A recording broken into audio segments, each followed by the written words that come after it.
You don't really know what your family is made of until you're standing at your father's funeral, watching hands you once trusted reach for a white envelope colder than the marble floor beneath your feet. I remember standing there, clutching my black dress so tightly my knuckles ached, fighting the feeling that I was holding my father's hand one last time. I'm the eldest daughter, almost 70 myself, and for most of my life, I patched our family's holes with needle and thread in a busy neighborhood market. I never imagined that patching and mending would take on a whole new meaning.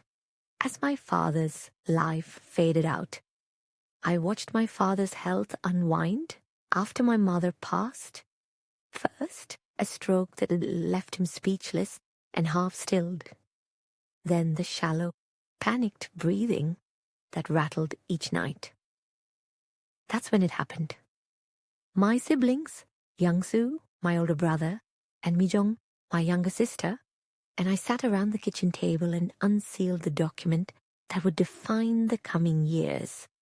At the top, 3 careful words: Elder Care Agreement. On paper, it looked so fair. I would be caretaker, the one responsible for our father's daily life. And when the time came, the promises of compensation and inheritance would be evenly split. Their signatures nestled beside mine, cursive and official. What no document could capture was the exhaustion pressed between each line. I was signing over my nights, my dawns, my future. The days blurred together as I became his round-the-clock nurse. The world loves to call this love, but I have lived the real thing, scrubbing sores at 3 a.m., reheating cold porridge, coaxing water past stubborn lips, covering his veined hand with mine to shield him from another needle. I watched my siblings drift to the edges of his life. Youngsu, driven by whispers of real estate redevelopment, moved into father's old house, naming himself a tenant, not a son. He said he was protecting the property for our father's sake, but I knew better. Each night, I listened from the next room while arguments about compensation grew as tight and stifling as the sheets I changed at midnight. That house was never really a home again. It held us hostage, a sick man and a daughter, too rooted or too loyal to leave. The windows let in bitter draughts, and the doors never closed on old truths. I existed like a potted plant, stuck, not thriving, not dead. But sometimes there was warmth. One morning in the hospital corridor, my father startled me with his clear gaze and a soft flicker of his old smile. I leaned in close and snapped a picture, both of us framed by sun streaming through the window.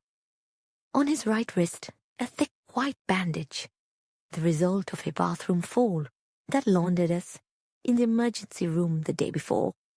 There was hope in his eyes, and for a moment it felt like love had outlasted everything. I printed that photo, tucked it into a small frame, and set it by his bed. Later, when loneliness threatened to break me, I pressed that photo to my chest as proof that I was still someone's daughter, and not just his nurse. But hope never lingers long. The day came when Mijong arrived, her face drawn tight, clutching yet another envelope stuffed with insurance statements and inheritance documents. She pointed to the contract and made it clear. My caregiving was thanks enough. Youngsu, always with an eye on his reward, insisted the redevelopment payout would come eventually. All I got was more waiting, more debt, more empty seats beside waiting room windows as my father slipped further into confusion and silence. Nights became a string of fitful naps in ICU corridors, hope unraveling even as I begged tomorrow to bring change. When my father finally passed, quietly, gently, the air in his room as dry as fallen leaves, I handled the rituals. I arranged the funeral, received the mourners, presented dried persimmons on a plate in front of his photo. Over and over, I bowed, while the chill of reality pressed in ahead of grief.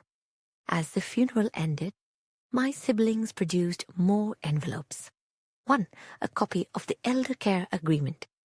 The other, a payout statement from the insurance company, crisp, official, stamped as if a final judgment. That's how I learned the truth I had never been told. After my mother died, my father changed the insurance beneficiary to me, his eldest, the one who stayed. Or so I thought, until I read my sister's document stating that 2 months before his death and on a day marked by pain and disorientation, the beneficiary had been changed yet again, this time to all 3 siblings. The date was instantly seared in my mind. It matched almost exactly the afternoon I had taken that hospital photo, the day after my father came home from the emergency room with his hand in a splint, too weary and drugged to form a sentence, let alone sign away his final wishes. My stomach twisted with dread. Had someone taken advantage of him in that state? Was I letting paranoia take hold? Or had my own family so easily rewritten the end of our story? In the weeks that followed, the real conflict began. Young-soo threatened to hold out in father's house as redevelopment payments crept closer. Mi-jung swept in with talk of legal advice, picking apart the contract, calculating what was owed. Every conversation became a negotiation. I was no longer a daughter, but a stumbling block between them and a payday. I began gathering proof. Hospital texts, medical records, every calendar, date stamped on pill bottles or discharge slips, and the faint scars on my hands from years of lifting, turning and waiting. The lawyer's words stuck with me. Insurance changes must be made freely and with clear mind. That memory from the hospital hallway, the photo, the time, the sunlight, became my silent ally. What if the very picture I carried through my father's last months was also the evidence I needed to fight for what was right? The day after the funeral, I took the photo from the nightstand. As I pried open the old frame, a tiny receipt fluttered out from behind the picture. An emergency room record, accidentally taped there, showed the exact time my father's wrist was wrapped and stabilized, almost identical to the timestamp on the claim changing the beneficiary. He wouldn't have been able to hold a pen, let alone sign, a simple, unplanned clue that changed everything. I called the insurance company and formally challenged the change. I submitted every piece of proof I had. Medical logs, the emergency room slip, even the photo of my father's splintered hand. The doctor's notes showed that at the exact time the form was supposedly signed, my father was heavily medicated, confused, and had no use of his right hand at all. When the insurance examiner visited, accompanied by my lawyer, he studied the hospital photo, noting the wall clock and poster in the background proved the date. My diary of care was just more evidence, a record of confusion, pain, consistency. Conflict by then was my only language. Young-soo clung to the house, stalling redevelopment. Tax notices piled up. I borrowed against my own name to pay property debts. Each move was met by my siblings with threats of court action or cold demands for more compensation. Mi-jung texted me to meet in a cafe near the courthouse, but I couldn't bear to see her, to see what 2 decades of trust had become. Our family's conversations turned into paperwork, our bonds reduced to signatures, and stamps. At last, the insurance investigator finished his work. He confirmed what I already knew in my bones. The recent beneficiary change was invalid, and all money would return to me, the original designee.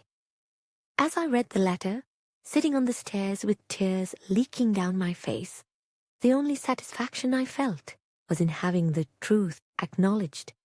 My siblings recoiled immediately. Young-soo vowed to hold out even harder in the house. Mi-jung threatened more lawsuits. But I was finished explaining. All I had left was my stubbornness, the callus on my palm, from all those years of unthanked duty, and a single photo that never needed to speak aloud. The days grew heavier. Young-soo's standoff with the redevelopment firm intensified until they threatened legal action.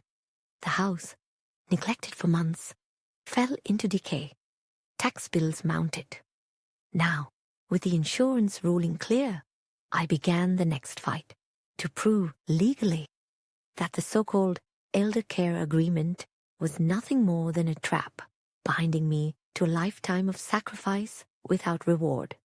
Only as the official process dragged on did the truth come out. The witnesses who signed the insurance change were not even family, but outside caregivers who confirmed my father's incapacitation at the time. Even the signatures were forged. That was my moment of clarity. The document that crushed me for years was just paper, while the photo of my father's bandaged hand in the sunlight was the witness that redeemed me. With the ruling, Young-soo had no more leverage.